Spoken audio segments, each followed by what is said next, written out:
Em março de 1934, foi elaborado um congresso de 6 dias lá em Los Angeles, nos Estados Unidos, onde Rutherford iria discursar. Mas só em novembro de 1934 seria lançado um novo livro da Sociedade Torre de Vigia, mas precisamente escrito por Rutherford.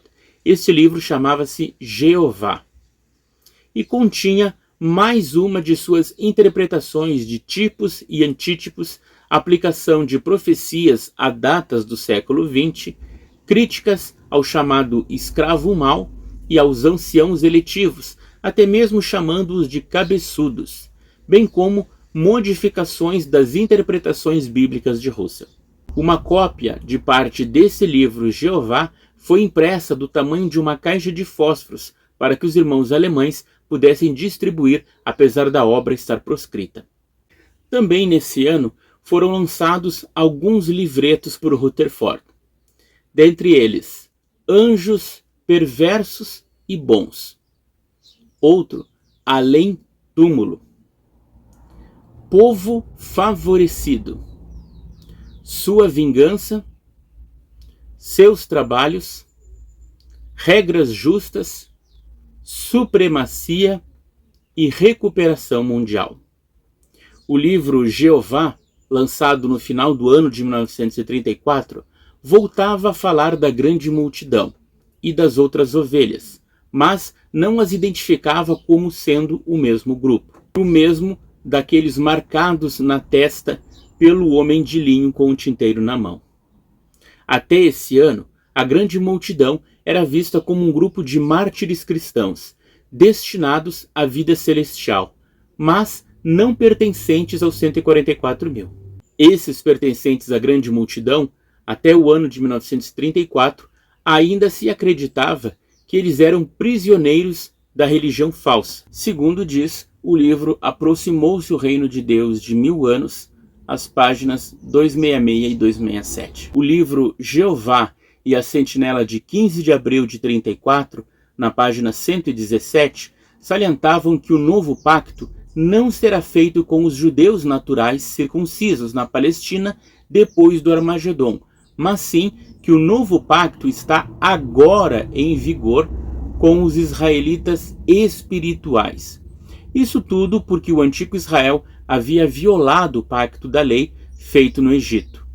Segundo o livro, esta razão seria suficiente para indicar que o novo pacto não poderia ser feito com os descendentes naturais de Abraão. Chegamos aqui num ponto crucial. Eram as testemunhas de Jeová e sua liderança antissemitas, ou seja, nutriam ódio e preconceito aos judeus? É digno de nota que, por décadas, o ensino de Charles Taze Russell e sua preocupação era com a volta dos judeus para a Palestina, pois isso seria o cumprimento de profecias. Rutherford chegou a lançar 2 livros que apoiavam essa doutrina, Vida e também o livro Luz, no final dos anos 20. Porém, chegou o ano de 1931 e o nome Testemunhas de Jeová, que for apenas um título mencionado para o povo de Israel, foi tomado para os estudantes da Bíblia que apoiavam Rutherford. E também nesse ano de 1931 foi lançado o livro Vindicação, de 3 volumes, que aplicava todas aquelas profecias que Russell apontava para o Israel natural, agora se cumpririam no Israel espiritual, ou as Testemunhas de Jeová. E a cada novo livro lançado nos anos 30, confirmava justamente isso, e se afastavam cada vez mais dos judeus naturais, eliminando qualquer relação entre as Testemunhas de Jeová e os judeus. Por que será? Bem, os judeus, já por séculos, eles não eram bem vistos, nem pelas nações, nem pela Igreja Católica. Fazendo uma rápida lembrança cronológica, em 1270, o rei Eduardo I expulsou os judeus da Inglaterra. Em 1306, Felipe o Belo fez o mesmo com os judeus na França. Em 1492, a rainha católica Isabel da Espanha expulsou os judeus de seu território. E em 1496, o rei Manuel I fez o mesmo em Portugal. Lutero também era um completo intolerante para com os judeus. A Inquisição espanhola e da Europa Oriental os perseguiu por séculos. Eles eram tão odiosos e temidos quanto as próprias bruxas.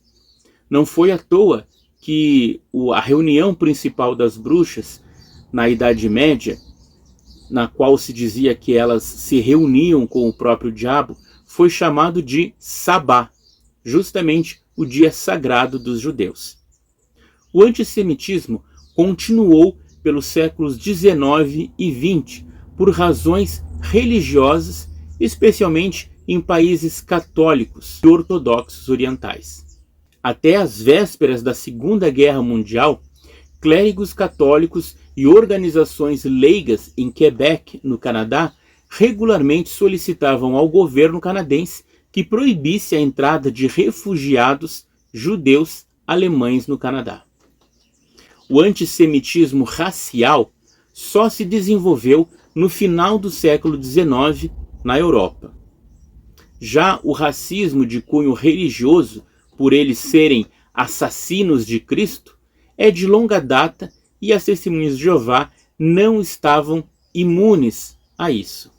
Aliás, dois destacados líderes nazistas, Heinrich Himmler e Rudolf Höss, confirmaram isso. As observações de Himmler foram feitas a um subordinado em uma carta particular, e Höss estava escrevendo o que equivalia a uma confissão pessoal, enquanto ele aguardava a prisão polonesa.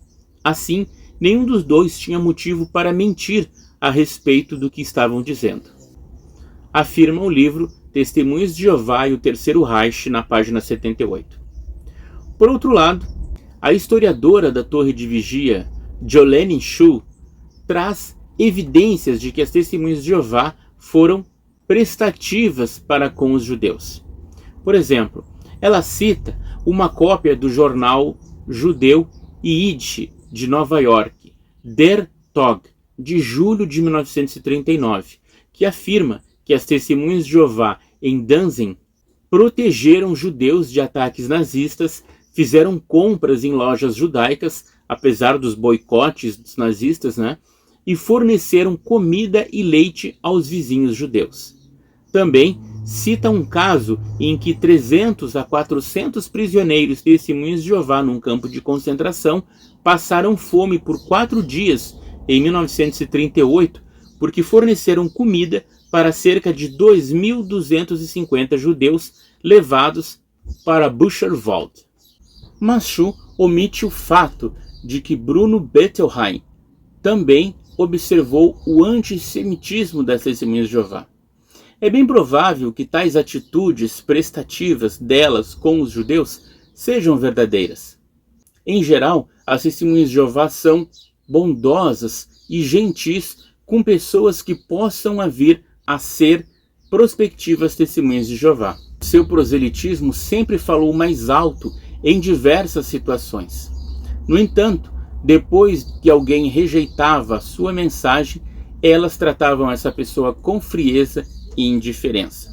Embora algumas Testemunhas de Jeová de fato fossem prestativas e bondosas com os judeus em campos de concentração, será que a doutrina que elas recebiam direto da Sociedade Torre de Vigia, será que o pensamento de Rutherford era antissemita, ou isso foi na verdade um grande mal-entendido?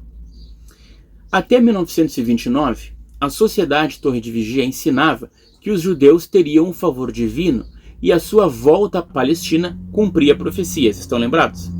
Mas, em 1932, com o lançamento de Vindicação, a doutrina mudou completamente e o anterior livro, Vida, foi retirado de circulação.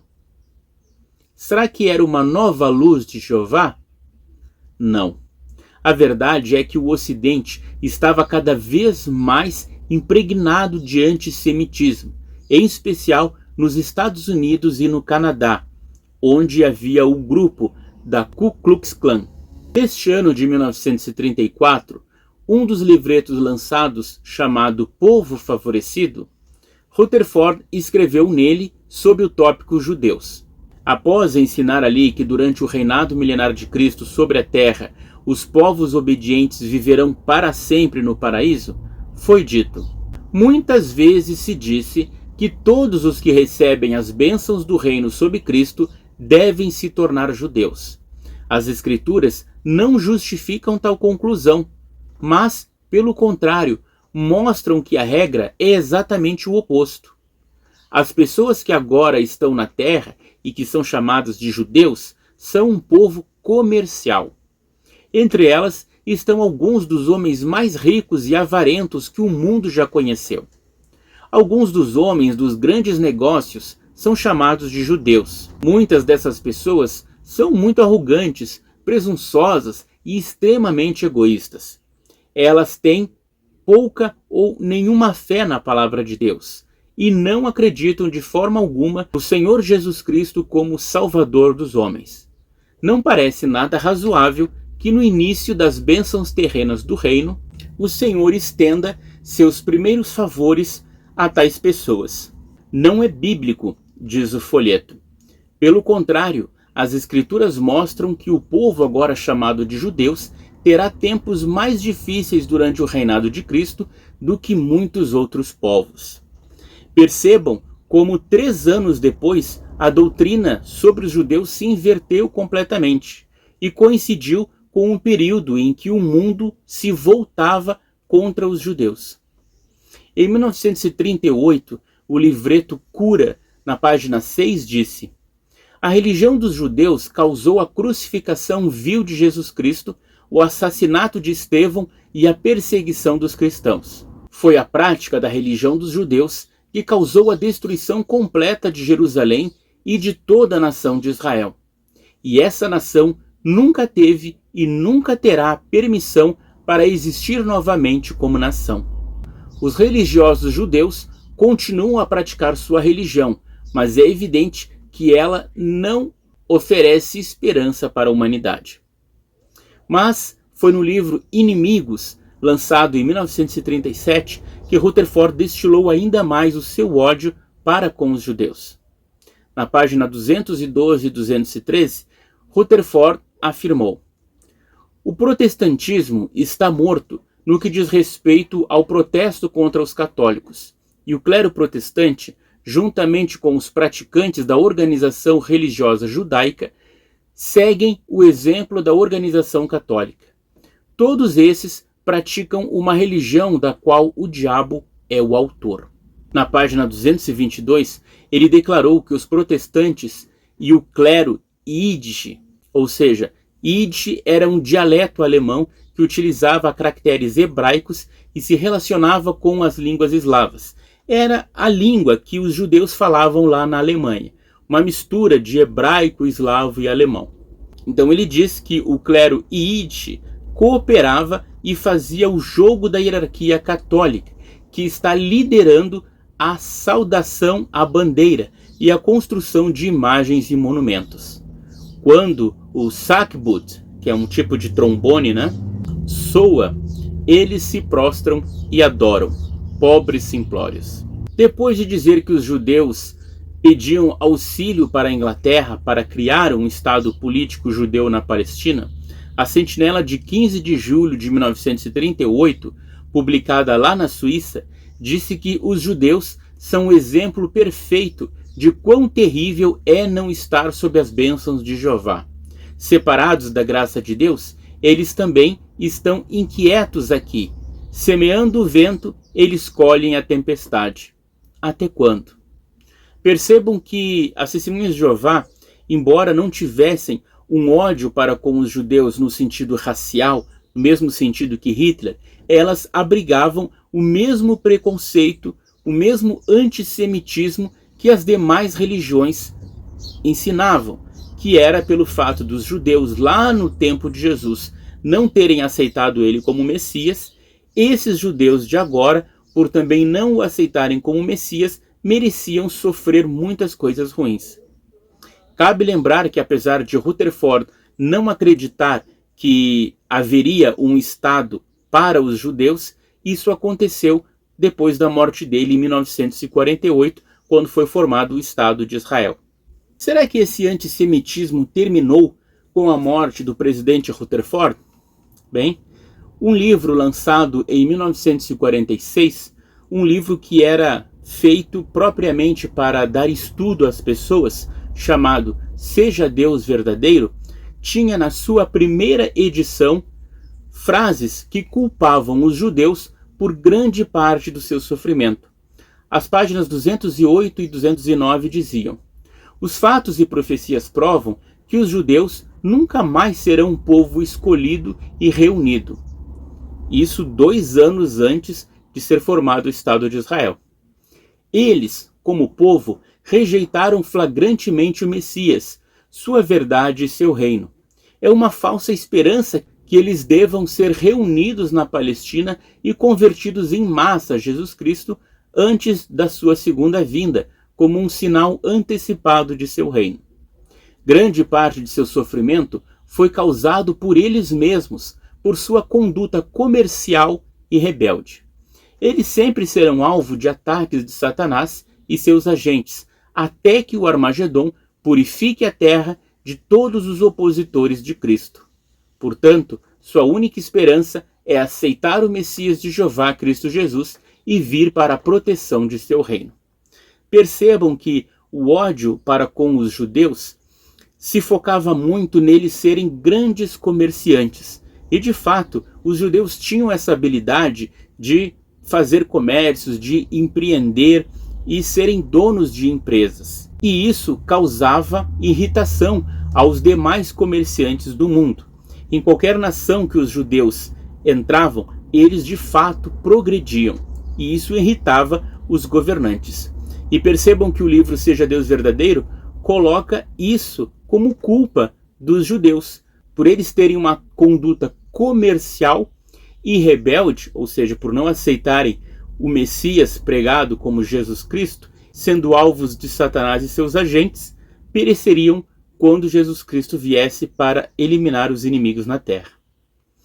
Mesmo a segunda edição do livro não contendo mais esses parágrafos, a ideia se perpetuou, tanto que na sentinela de 1º de novembro de 75 diz: até hoje os judeus circuncidados estão sofrendo as tristes consequências das obras das trevas que foram feitas em sua nação há 1900 anos. Isso ilustra o que pode acontecer a uma nação inteira que fica sob a influência daquela inteligência sobre-humana invisível, Satanás, o diabo. Com o passar dos anos, a Sociedade Torre de Vigia passou a culpar a hierarquia católica pelos crimes de Hitler e os nazistas, mas nunca admitiu parte da culpa pelos sofrimentos dos judeus e das próprias testemunhas de Jeová. Mas a Sociedade Torre de Vigia tinha algo além para falar a respeito dos judeus. Tentando se aproximar do governo de Hitler, eles, lá naquele congresso em Berlim, em 1933, aprovaram a chamada Declaração dos Fatos. E junto com essa declaração, fora enviada uma carta de Rutherford ao próprio chanceler da Alemanha. O que dizia essa declaração a respeito dos judeus e em como as testemunhas de Jeová estavam dispostas a cooperar com o governo de Hitler? No próximo vídeo eu te conto detalhes desses 2 documentos.